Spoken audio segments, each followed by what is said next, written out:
Tony Bennett's hands trembled as he held the envelope that would shatter everything he thought he knew about his carefully guarded past. The letter had arrived with his morning mail, unmarked except for his name written in block letters that seemed to mock him from the expensive cream-coloured paper. But it was the photograph that fell out when he opened it that made his 97-year-old heart nearly stop beating. A grainy black and white image from 1973, showing him in a compromising situation he had spent 5 decades trying to forget. "Mr. Bennett," the letter began, "I know what you did in Chicago on March 15th, 1973. I know about the woman, the money, and the reason you never spoke about that tour again. I have proof of everything. Photographs, documents, recordings that would destroy your reputation and devastate your family if they ever became public." Tony sank into his favorite armchair, his mind racing back to that terrible night almost 50 years ago. The Chicago incident had been the darkest moment of his entire career, a mistake so profound that he had convinced himself over the decades that perhaps it had never really happened, that it was just a nightmare that felt too real. But someone knew, someone had evidence, and now they wanted something from him. "Ama asıl şok edici olan şey, şantajcının talebiydi." "I don't want money, Mr. Bennett. I want you to perform one concert, a private performance for an audience of one. Me. You will sing the songs I choose, when I choose, where I choose. Do this, and your secret dies with me. Refuse, and every major media outlet in the country will receive copies of everything I have within 24 hours. The letter was signed simply, "Someone who knows the truth." Tony's mind reeled as he tried to process what he was reading. In his long career, he had faced many challenges: career setbacks, personal scandals, health problems, family crises. But he had never been blackmailed, and certainly not about something that had happened so long ago that he had almost convinced himself it was ancient history. But the photograph proved it wasn't history. It was very, very real and very, very damaging. İşte tam bu noktada her şey değişti. Tony's phone rang, startling him from his dark thoughts.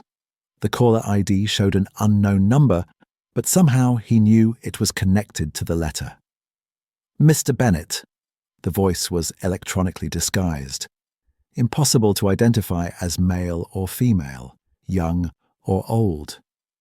"I trust you received my letter."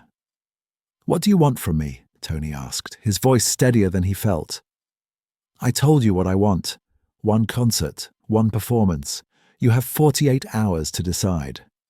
And if I refuse? Then the whole world learns that the great Tony Bennett isn't quite as virtuous as his public image suggests." The line went dead, leaving Tony alone with his memories and his fear. Henüz en büyük sürprizi görmedin. That evening, Tony sat in his study, staring at the letter and photograph for the 100th time. The Chicago incident had involved a woman named Catherine Romano.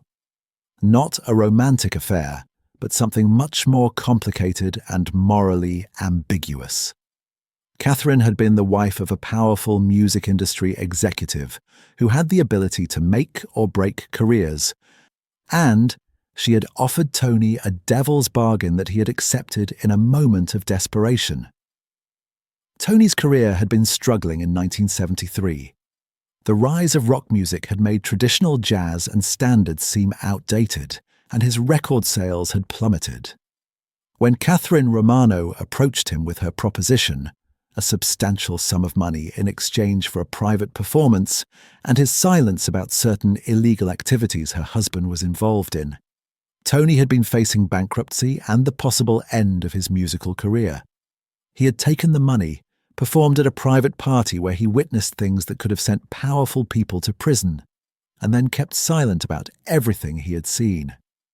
It was the one time in his life when he had compromised his integrity for financial survival, and the guilt had haunted him ever since. The photograph showed him accepting an envelope of cash from Catherine Romano in what appeared to be a hotel room. Without context, it looked like a payoff for illicit services. With context, it was still morally questionable, but not criminal. But Tony knew that in today's social media-driven world, context wouldn't matter. The photograph alone would be enough to destroy his reputation and cast doubt on every charitable deed, every principled stand, every moral choice he had made in the subsequent 50 years. Dur bir dakika, bu detayı kaçırma. The next morning, Tony made a decision that surprised even himself. Instead of agreeing to the blackmailer's demands or seeking help from the police, he decided to investigate who might be behind the threats. He started with the obvious question: who else knew about the Chicago incident? Catherine Romano had died years ago, but she might have told someone. Her husband, Vincent Romano, had also died, but he had been connected to organized crime figures who might still be alive. There had been other witnesses at that private party: wealthy individuals, entertainment industry executives, people whose careers had benefited from keeping secrets. Tony called his longtime friend and former business manager, David Stern, who had been with him during the difficult period in the early 1970s. "David, I need to ask you about something that happened a long time ago. Chicago, 1973. The Romano situation." There was a long silence on the other end of the line. "Tony, we agreed never to talk about that again."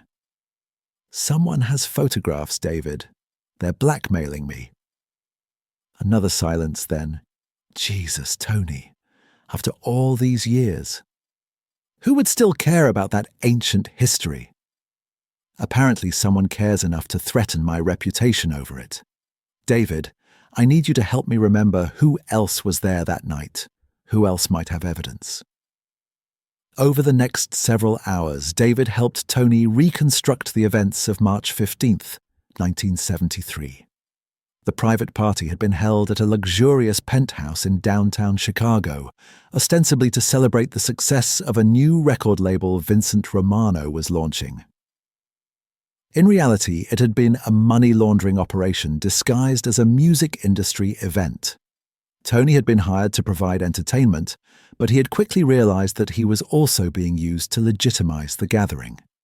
His presence made it look like a legitimate industry function rather than a criminal enterprise. There were maybe 20 people there, David recalled. Music executives, some mob lawyers, a few politicians, some wealthy investors who were probably financing Romano's operations. Any of them still alive? A few, maybe. But Tony, why would any of them blackmail you? You were just the entertainment. You didn't participate in their actual business dealings. Şimdi gördüklerin hiçbir şey. That afternoon, Tony received another call from the electronically disguised voice. "Mr. Bennett, have you made your decision? I want to know who you are and why you're doing this." "That's not how blackmail works, Mr. Bennett. You don't get to negotiate the terms." "What makes you think I won't just ignore your threats? It was 50 years ago. Most people won't care about something that happened when Nixon was president." The voice laughed, a cold electronic sound that sent chills down Tony's spine. "Mr. Bennett, you're 97 years old. Your legacy is all you have left. Do you really want to spend your final years defending yourself against allegations of corruption and moral compromise? Do you want your family to remember you as someone who took dirty money from organized crime figures?"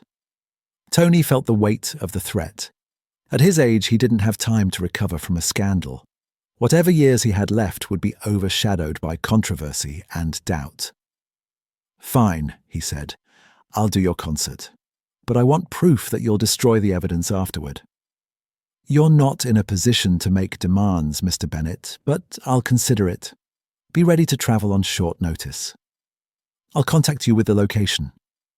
In Anmiakaksanama, the location chosen for the BLACKMAIL concert would shock Tony more than the blackmail itself. 3 days later, Tony found himself driving to a familiar address in Queens, the same neighborhood where he had grown up, the same streets where he had first learned to sing and dream of musical success. The address led him to a modest house with a small garden, nothing that suggested wealth or power. An elderly woman answered the door, and Tony's breath caught in his throat. She was probably in her 80s with silver hair and kind eyes that looked remarkably familiar. "Mrs. Romano?" Tony asked, though he knew it was impossible. Catherine Romano had died years ago. "I'm Maria Romano," the woman said. "Catherine's daughter. Please come in, Mr. Bennett. We have a lot to talk about." Tony followed Maria into a living room that was decorated with photographs spanning decades, family pictures, concert posters, and in the center of it all, the same photograph that had been sent to him with the blackmail letter. "You sent the letter," Tony said. It wasn't a question. "I sent the letter," Maria confirmed, "but not for the reasons you think." "İşte tam bu noktada herkes gerçeği öğrendi." "Mr. Bennett, my mother Catherine died 5 years ago. But before she died, she told me about that night in Chicago. She told me about the money she gave you and about what you witnessed at that party." Tony braced himself for accusations, for demands for justice or revenge. "She also told me," Maria continued, "that you were the only person at that party who showed any moral conflict about what was happening. She said you looked sick during the entire evening, that you clearly didn't want to be there, but were too desperate to refuse the money." Tony was confused. "If your mother told you all that, why are you blackmailing me?" Maria smiled sadly. "Because I'm dying, Mr. Bennett. Pancreatic cancer. I have maybe 6 months left, and I wanted to meet the man my mother described as the only honest person in that room full of criminals." Tony felt the world shift around him. "You're dying. I'm dying, and I wanted to hear you sing before I do. But I knew that if I just called and asked Tony Bennett to perform for a dying woman in Queens, you would think I was just another fan looking for a favor. So I used the one thing that would guarantee you'd come, the photograph. Ama hikayenin asıl drama henüz başlıyordu. Maria, you could have just asked. You didn't need to threaten me. Mr. Bennett, I've been a fan of your music my entire life, but I've also lived with the shame of what my parents did. My father, Vincent, was a criminal who hurt a lot of people, and my mother helped him do it. The night you performed at their party, my mother was already pregnant with me." Tony began to understand the deeper complexity of the situation. "I grew up knowing that my family's wealth came from illegal activities, knowing that my parents had compromised good people like you to protect their criminal enterprise. I've spent my whole life trying to make amends for what they did." Maria showed Tony around the house, which had been converted into an informal community center. The basement was set up as a music room where she taught piano lessons to neighborhood children. The garage had been converted into a food pantry for families in need. "I've used my inheritance from my parents' criminal activities to try to do some good in the world," Maria explained. "But I always wondered about you, Mr. Bennett.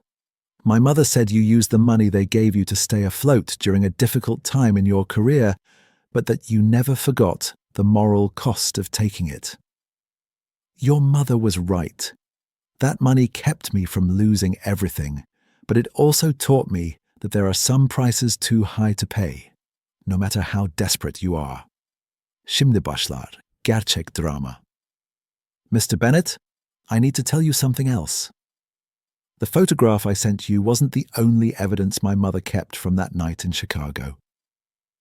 Maria led Tony to a closet where she pulled out a box filled with documents, photographs, and audio recordings. "My mother documented everything that happened at that party, not to blackmail people, but to protect herself and my father if anyone ever tried to turn against them. She recorded conversations, photographed financial transactions, kept detailed records of everyone who was involved. Tony looked through the materials with growing amazement and horror. The box contained evidence of money laundering, bribery, extortion, and corruption involving dozens of people, many of whom had gone on to have successful careers in politics, business, and entertainment. Maria, this evidence could expose criminal activities that affected thousands of people. Why haven't you turned it over to the authorities? Because most of the people involved are dead now, and prosecuting their crimes wouldn't help their victims. But there's one case where the evidence could still make a difference. Maria pulled out a file labeled Vincent Romano Jr. and handed it to Tony. My half-brother Vincent Jr. has been using our father's old criminal network to continue the family business. He's been blackmailing people just like I blackmailed you. But his motives aren't as innocent as mine. Tony studied the file, which contained evidence of Vincent Jr.'s ongoing criminal activities. He's been targeting elderly entertainers and public figures, threatening to expose embarrassing secrets from their past unless they pay him substantial sums of money. You're not his first victim, Mr. Bennett, and you won't be his last unless someone stops him. Daha bitmedi. Maria, are you saying that Vincent Jr. is also trying to blackmail me? I'm saying that Vincent Jr. has been planning to blackmail you for months, using the same photograph I used. When I found out about his plan, I decided to get to you first. Tony felt confused and overwhelmed. So you blackmailed me to protect me from being blackmailed by someone else? I blackmailed you to warn you, and to ask for your help in stopping Vincent Jr. before he destroys other people's lives, the way our family destroyed so many lives in the past. Maria explained that Vincent Jr. had been systematically targeting aging celebrities who had been involved in questionable activities during the darker periods of their careers. He had already successfully extorted money from several prominent figures, and Tony was next on his list. The difference is that Vincent Jr. wants money, lots of it, on a continuing basis. He would have kept bleeding you financially until you had nothing left. Tony realized that Maria's unorthodox approach had actually saved him from a much worse situation. What do you want me to do? I want you to help me gather enough evidence to have Vincent Jr. arrested. And then I want you to sing for me, not because I'm blackmailing you, but because I'm asking you as someone who admires your music and respects the man you've become, despite the mistakes you made 50 years ago. İşte o anda Tony Bennett tarihi bir karar verdi. Maria, I'll help you stop Vincent Jr., but not just because you're asking me to. I'll help because it's the right thing to do, and because I should have done the right thing 50 years ago instead of taking your parents' money and staying silent about their crimes. Over the next 2 weeks, Tony worked with Maria and federal investigators to build a case against Vincent Romano Jr. The evidence Maria had inherited from her parents, combined with Tony's testimony about the original 1970 incident, provided the foundation for a comprehensive investigation into Vincent Jr.'s blackmail operation. The investigation revealed that Vincent Jr. had been extorting money from more than 30 public figures over the past 5 years, using embarrassing secrets and compromising photographs to coerce payments totaling several $1 million. But the most satisfying moment came when Tony performed the concert Maria had requested, not as a blackmail victim, but as a friend honoring the final wishes of someone who had spent her life trying to atone for her family's sins. The concert took place in Maria's converted basement music room, with an audience consisting of Maria, the neighborhood children she taught piano to, and a few neighbors who had become part of her informal community center. Tony sang, "The Way You Look Tonight, I Left My Heart in San Francisco," and several other standards. But the most moving moment came when he sang a song he had written specifically for Maria. A piece about redemption, forgiveness, and the power of choosing to do good, even when you come from a legacy of harm. "Maria," Tony said after the performance, "you taught me something important. You showed me that it's never too late to make amends for past mistakes, and that sometimes the most courageous thing you can do is risk everything to do what's right." Maria died 6 months later, but not before seeing Vincent Romano Jr. convicted on multiple counts of extortion and sentenced to 15 years in prison. Her community center in Queens was renamed the Catherine and Maria Romano Center for Music and Community Service, funded by an endowment Tony established using money he had been saving for his own charitable foundation. The blackmail letter that had initially terrified Tony became the catalyst for one of the most meaningful relationships of his later years. Maria Romano had taught him that even the darkest secrets from the past could be transformed into opportunities for healing and justice if approached with courage and honesty. Tony's final reflection on the blackmail incident came in an interview he gave shortly after Maria's death. "I thought someone was trying to destroy me by exposing my worst moment.